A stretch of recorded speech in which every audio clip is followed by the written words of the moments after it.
Hello, dear students. How are you all? I hope so. You all are fit and fine and doing good at your home. And please take precautions for COVID 19 and take very good care of your health and health of your family members. I hope so. You all are reading and doing well in your studies also. हम लोगों ने आपका पवन दूती का chapter शुरू किया था. आज हम उसका 3rd पैराग्राफ से आगे शुरू करेंगे और अपनी बुक्स आप लोग फटाफट निकाल लीजिए और अपनी नोट्स कॉपी भी हाथ में रख लीजिए. एंड इसके पहले मैं चैप्टर शुरू करूं, मुझे पूर्ण विश्वास है कि मेरे प्यारे बच्चे नोट्स साथ में लिख रहे होंगे और इसीलिए मैंने आपको शुरुआत में एक दो पैराग्राफ्स ही पढ़ाए कि आप जो हैं वो यूज़ टू हो जाएं, फिर से एक बार पढ़ाई के कमर कस लें अपनी, क्योंकि लास्ट ईयर आपकी पढ़ाई स्कूल ना खुलने की वजह से बहुत बाधित हुई है. बट लास्ट ईयर की हिस्ट्री रिपीट ना हो बेटा पढ़ाई में, क्योंकि इस साल आपका बोर्ड का साल है ना. तो चलिए हम लोग शुरू करते हैं. पहले थोड़ा सा इंट्रोडक्शन लास्ट के आपके उससे मैं ले लूँ, लास्ट के पैराग्राफ से, कि मैंने आपको जो बताया था वो क्या बताया था. मैंने आपको बताया था कि श्री कृष्ण के मथुरा चले जाने के बाद उनके विरह में जो राधा हैं वो पवन को अपना दूत बनाती हैं और उससे आग्रह करती हैं कि हे श्री कृष्ण तुम ऐसा, हे पवन, नॉट श्री कृष्ण सॉरी, हे पवन तुम ऐसा करो कि मथुरा जाओ और मेरी सारी विरह व्यथा जो है वो जा कर के श्री कृष्ण को सुना दो. और इस आगे के पैराग्राफ्स में इसके आगे के जो पैराग्राफ्स हैं उसमें भी राधा का कथन ही हम पढ़ेंगे, जो कि श्री कृष्ण के प्रति कहा गया है. और किससे कहा गया है?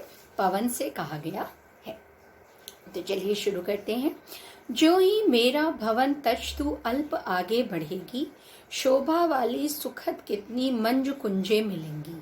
प्यारी छाया मृदुल स्वर से मोह लेंगी तुझे वे, तो भी मेरा दुख लग वहाँ जाना विश्राम लेना. एक बार फिर से आपको पढ़ा रही हूँ. जो ही मेरा भवन तज तू अल्प आगे बढ़ेगी, शोभा वाली सुखद कितनी मंज कुंजे मिलेंगी. प्यारी छाया मृदुल स्वर से मोह लेंगी तुझे वे, तो भी मेरा दुख लग वहाँ जाना विश्राम लेना. एक और चीज़ मुझे आपको बतानी है इसमें कि मैंने अभी आपको बुक्स नहीं कही हैं लेने को, क्योंकि अभी गवर्नमेंट की ओर से 12th का प्रिस्क्राइब सिलेबस हमको प्राप्त नहीं हुआ है, सेशन 21 और 22 का. तो अगर उसमें कोई चेंज होता है, वैसे तो नहीं होगा, लेकिन मान लीजिए कोई चेंज होता है तो आपको बुक्स दोबारा ना लेनी पड़े, लेकिन इससे आपकी पढ़ाई भी बाधित ना हो, इसलिए मैंने आपको पहले ही कह दिया था कि गूगल पे जब आप सर्च करेंगे UP board class 12th Hindi, तो आपको पवन दूती का अयोध्या सिंह उपाध्याय हरिऔध का चैप्टर मिल जाएगा. तो आप केवल इस चैप्टर का, नॉट अदर चैप्टर्स, आप केवल इस चैप्टर का तब तक प्रिंट आउट निकाल लीजिए ताकि पढ़ने में आपको सुविधा हो. और तब तक जब तक ये चैप्टर पूरा होगा, क्योंकि बहुत छोटा भी चैप्टर नहीं है, अभी 2 से 3 हफ्ते लगेंगे इस चैप्टर में, हो सकता है तब तक गवर्नमेंट की ओर से कोई गाइडलाइन भी आ जाए. ठीक है, तो अगर आपने अभी तक ये काम नहीं किया है तो अब ज़रूर करें. ठीक है, तो चलिए फिर से पढ़ते हैं हम. जो ही मेरा भवन तज तू अल्प आगे बढ़ेगी. श्री कृष्ण को संदेश देने के लिए पवन यहाँ पर कहती हैं और कहती हैं कि जैसे ही तुम मेरा भवन तज के, जैसे ही मेरा घर छोड़ करके तुम थोड़ा सा अल्प आगे बढ़ेगी, मतलब थोड़ा सा आगे बढ़ोगी, शोभा वाली सुखद कितनी मंजु कुंजे मिलेंगी. तो तुमको उसी समय शोभा प्रदान करने वाली जाने कितनी, मंजु मतलब मनोहर, कुंज मतलब लताएं, कुंजे मतलब लताएं लताएं तुमको मिलेंगी, तुमको मधुर शोभा वाली, जो कि अत्यंत सुंदर लगेंगी, तुम्हारी आंखों को ठंडक प्रदान करेंगी, ऐसी मनमोहक कुंजें तुमको, लताएं तुमको मिलेंगी। प्यारी छाया मृदुल स्वर से मोह लेंगी तुझे वे अपनी प्यारी छाया से, वे अपनी शीतल छाया से तुमको अपनी ओर खींचेंगी, तुमको क्या करेंगी, अपनी ओर खींचेंगी। मधुर स्वर से, प्यारी छाया मधुर स्वर से मोह लेंगी तुझे वे दोनों बातें कह रही हैं। क्या दोनों बातें? कि वो अपनी प्यारी छाया से, कि तुमको शीतल छाया प्रदान करेंगी, और अपनी मधुर स्वर से, किससे? मधुर स्वर से। मधुर स्वर मतलब जब लताएं, जब हवा चलती है तो धीरे धीरे पत्तियों की आवाज़ भी सुनाई देती है, तो वो तुमको क्या करेंगी, वो तुमको मोह लेंगी। तो भी मेरा दुख लख वहाँ जाना विश्राम लेना, तो भी तुम मेरे दुख को याद रखना। वो तो तुमको अपनी ओर खींचेंगी, अट्रैक्ट करेंगी, तुमको टेम्पटेट करेंगी, है ना, ये कह रही हैं वो, कि वो तुमको अट्रैक्ट करेंगी अपनी ओर आकर्षित करेंगी, लेकिन तुम मेरे दुख को समझना और वहाँ जाना विश्राम लेना, वहाँ जाकर के विश्राम तुम मत लेना। थोड़ा आगे सरस रव का धाम सतपुष्प वाला, अच्छे अच्छे बहुद्रुम लतावान सौंदर्यशाली, प्यारा वृंदा विपिन मन को मुग्धकारी मिलेगा, आना जाना इस विपिन से मुँह माया न होना। फिर वो क्या कह रही हैं, फिर से एक बार पढ़ रही हूँ। थोड़ा आगे सरस रव का धाम सतपुष्प वाला, अच्छे अच्छे बहुद्रुम लतावान सौंदर्यशाली, प्यारा वृंदा विपिन मन को मुक्तकारी मिलेगा, आना जाना इस विपिन से मुँह माया न होना। वो कहती हैं कि जब तुम थोड़ा सा और आगे बढ़ोगी तो तुम्हें सरस रव, रव अर्थात रव मतलब होता है शब्द, तुमको सुंदर शब्द करने वाला ऐसा धाम सतपुष्प वाला एक महल सा मिलेगा। धाम मतलब होता है कोई एक, धाम मतलब क्या होता है, एक पवित्र जगह को हम धाम कहते हैं। जैसे पवित्र धाम, पवित्र चारों धाम हिंदुओं के जैसे कहे जाते हैं, तो एक पवित्र स्थान को हम धाम कहते हैं।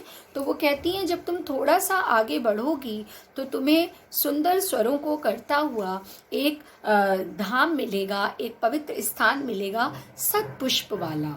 वहाँ पर किस तरह के पुष्प खिले होंगे? वहाँ पर सुंदर और अच्छे पुष्प खिले होंगे, अच्छे अच्छे बहुद्रुम लतावान सौंदर्यशाली, जहाँ पर कि बहुत सारे पेड़ होंगे, बहुत सारी लताएं होंगी और उनका अद्भुत सौंदर्य होगा। वहाँ पर सुंदर सुंदर पेड़ होंगे, अच्छे अच्छे बहु, अच्छे अच्छे मतलब अच्छे सुंदर लगने वाले, बहु मतलब बहुत सारे, द्रुम मतलब पेड़, द्रुम मतलब पेड़, लतावान सौंदर्यशाली, बहुत सुंदर सुंदर और अच्छे पेड़ तुम्हें मिलेंगे, लताएं तुम्हें मिलेंगी, प्यारा वृंदा विपिन मन को मुग्धकारी मिलेगा, और तुम्हें प्यारा सा सुंदर सा विपिन, विपिन मतलब जंगल, तुमको वृंदा विपिन, आप कहते हैं ना वृंदावन, ध्यान रखिए, वृंदा विपिन, विपिन मतलब वन, वृंदावन मिलेगा तुमको, सुंदर सा, मन को मुग्धकारी मिलेगा, मन को मुग्ध करने वाला, मन को मोहने वाला तुमको सुंदर वन मिलेगा, आना जाना इस विपिन से मुह माया न होना। तुम आना जाना मतलब पहले यहाँ से मेरा संदेश लेकर के जाना, श्री कृष्ण को मैं जो संदेश देना चाहती हूँ पहले तुम उस संदेश को लेकर जाना, और उसके बाद उस संदेश को लेकर के वापस आना, उस संदेश को लेकर के तुम वापस आना, लेकिन मुँह माया न होना। लेकिन तुम उस पवन के, उस जो वृंदा विपिन है, जो जंगल है, वृंदावन है, उससे तुम क्या मत होना, मोह में, मुँह माया ना होना मतलब उसके मोह में तुम मत पड़ जाना और वहीं रुक मत जाना। राधा को भीतर ही भीतर कहीं ये डर सता रहा है कि कहीं ऐसा ना हो कि इतने सुंदर वन को देख करके और जो पवन है वो रुक जाए और वहीं विश्राम करने लगे, क्योंकि पवन को किससे मेन काम होता है? पवन को मेन जो काम होता है वो जंगलों से होता है, हवाओं से, लताओं से होता है, वृक्षों से होता है। तो उनको ये लग रहा है कि कहीं ऐसा ना हो कि वो रुक जाएं। ठीक है, तो एक बार मैं ये दोनों का अर्थ आपको फिर से बता दे रही हूँ, जिससे कि आपको इसको लिखने में सुविधा हो। तो यहाँ पर मैंने आपको जो थर्ड पैराग्राफ बताया है वो यहाँ पर वो कहती हैं कि जो मेरे प्यारे नवजलद से कंज से नेत्र वाले, जब से वो गए हैं, कि वो कह रही हैं यहाँ पर कि जो मेरे श्यामल शरीर जिनका बादलों की तरह है, जिनके नेत्र कमल के समान हैं, वो जब से वहाँ से गए उन्होंने ना कोई संदेश भेजा और ना ही कोई बात करी, और उनके विरह में मैं कैसी होती जा रही हूँ, मैं बावली होती जा रही हूँ। ये मैंने आपको यहाँ पर पहले बताया था। Just a second.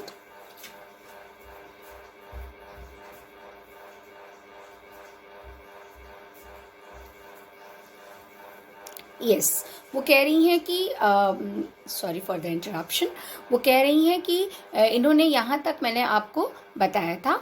अब इसके आगे का जो पैराग्राफ मैंने आपको बताया है, जो ही मेरा भवन तजतु अल्प आगे बढ़ेगी, एक बार मैं फिर से आपको बता दे रही हूँ कि वो ये इसका अर्थ आप कैसे लिखेंगे। तो इसका अर्थ बेटा आप इस तरह से लिखेंगे कि वो कह रही हैं कि हे पवन, जैसे ही तुम मेरे भवन को छोड़ करके थोड़ा सा आगे बढ़ोगी या मेरे भवन से निकल करके थोड़ा सा आगे बढ़ोगी, तो तुम्हें रास्ते में अनेक प्रकार की सुंदर वृक्ष और अच्छी लताएं दिखाई देंगी। तुम्हें बहुत सुंदर वृक्ष और लताएं दिखाई देंगी, लेकिन उनकी छाया जो होगी वो अत्यंत आकर्षक होगी, और तुम लेकिन वहाँ पर निवास मत करने लगना, क्योंकि तुम्हें वो अपनी ओर आकर्षित करेंगे, तुम्हारे मन को मोह लेंगे, लेकिन और तुम्हें उनका सुंदर शब्द, सुंदर रव शब्द यहाँ पर आया था, है ना। तो वो सुंदर रव का मतलब है, क्या मतलब है? सरस रव का धाम सतपुष्प वाला। तो वो क्या कह रही हैं कि जब तुम मेरे इस भवन से आगे बढ़ोगी तो तुम्हें रास्ते में अनेक सुंदर सुखद मन को हरने वाली सुंदर मनोहर कुंज और लताएं मिलेंगी, जो अत्यंत आकर्षक होंगी और तुम्हें आकर्षित करेंगी।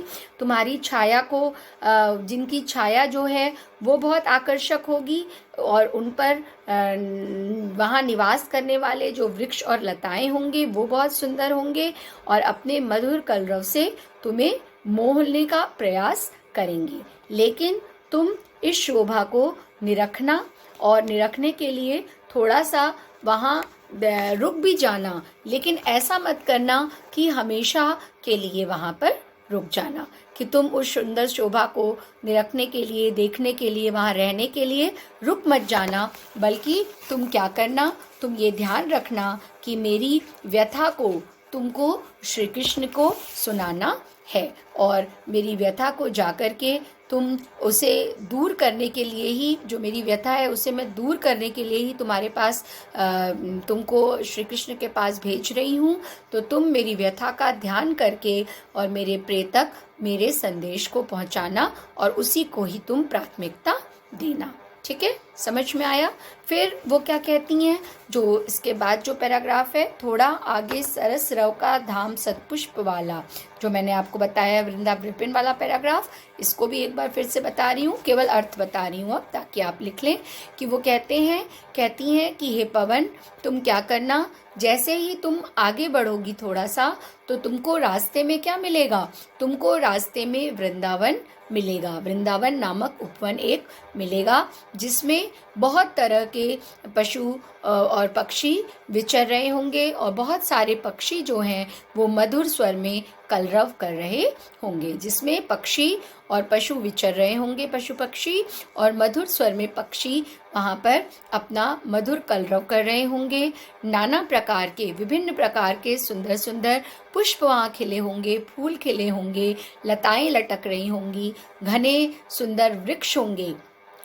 तो वो प्यारा वृंदावन कैसा होगा, वो मन को मुग्ध करने वाला होगा, क्योंकि वो वृंदावन है ही मन को मुग्ध करने वाला। तो तुम उसमें से आते जाते उसके सौंदर्य पर जब अपनी दृष्टि डालो, तो उससे इतना मुग्ध मत हो जाना कि वहाँ विश्राम करने लगो और वहाँ से आगे जाने की तुम्हारी इच्छा ही ना हो। यदि तुम ऐसा करोगी तो क्या होगा यदि तुम ऐसा करोगी तो मेरे संदेश को श्री कृष्ण तक पहुंचने में समय लगेगा और मेरी विरह व्याकुलता आगे बढ़ जाएगी। इसलिए तुम क्या करना, आना जाना इस विपिन से मुंह माया ना होना कि तुम आना जाना तो इस विपिन से, इस जंगल से, लेकिन उसके मोह में पड़कर विश्राम ना करने लगना और उसके मोह में ना पड़ जाना। तो मैंने 3 बार आपको 2 बार समझा करके और 1 बार किस तरह से लिखना है ये आपको बता दिया है। तो इस वीडियो को देखिए एक बार फिर से और अपने 5th पैराग्राफ तक के नोट्स जो हैं वो कंप्लीट करिए। इसी हाथ आपको मैं इन दोनों पैराग्राफ्स का काव्य सौंदर्य भी बता दूं। तो सबसे पहले तो आपको ये बताना है कि प्रेम प्रवास जो है वो खड़ी बोली का प्रथम महाकाव्य है और उससे ये लिया गया है, ये पैराग्राफ्स लिए गए हैं, ये पद्यांश जो है वो लिया गया है। और जैसे जो शब्द है नव जलत से, तो से में कौन सा अलंकार होता है, उपमा अलंकार, तो यहाँ पर उपमा अलंकार है। उसके बाद कंज से नेत्र वाले में भी कंज से नेत्र वाले, तो यहाँ पर भी नेत्र वाले की तुलना किससे की गई है, कंज से, कमल से, तो यहाँ पर भी उपमा अलंकार है। फिर आपको मैंने लास्ट वीडियो में भी बताया था कि पवन का मानवीकरण इसमें किया गया है। क्या किया गया है, पवन का मानवीकरण किया गया है। फिर वियोग श्रृंगार है, मंदक्रांता छंद है, ठीक है। और किस शब्द शक्ति का प्रयोग है, अमिधा शब्द शक्ति का प्रयोग है, खड़ी बोली का प्रयोग है और संस्कृतनिष्ठ पदावली ये है। कौन सी पदावली है, संस्कृतनिष्ठ पदावली या संस्कृतनिष्ठ छंद है या संस्कृतनिष्ठ खड़ी बोली है। जो भी आप लिखें, चाहे आप संस्कृतनिष्ठ पदावली लिखें, चाहे संस्कृतनिष्ठ कविता लिखें, चाहे संस्कृतनिष्ठ पद्यांश लिखें, सब सही है। बस दरख्वास्त ये है कि आप लिखिए, ठीक है। तो यहाँ तक अपने नोट्स बेटा कंप्लीट कर लीजिए, फिर आपसे नेक्स्ट वीडियो में मिलते हैं। तब तक के लिए thank you, God bless you.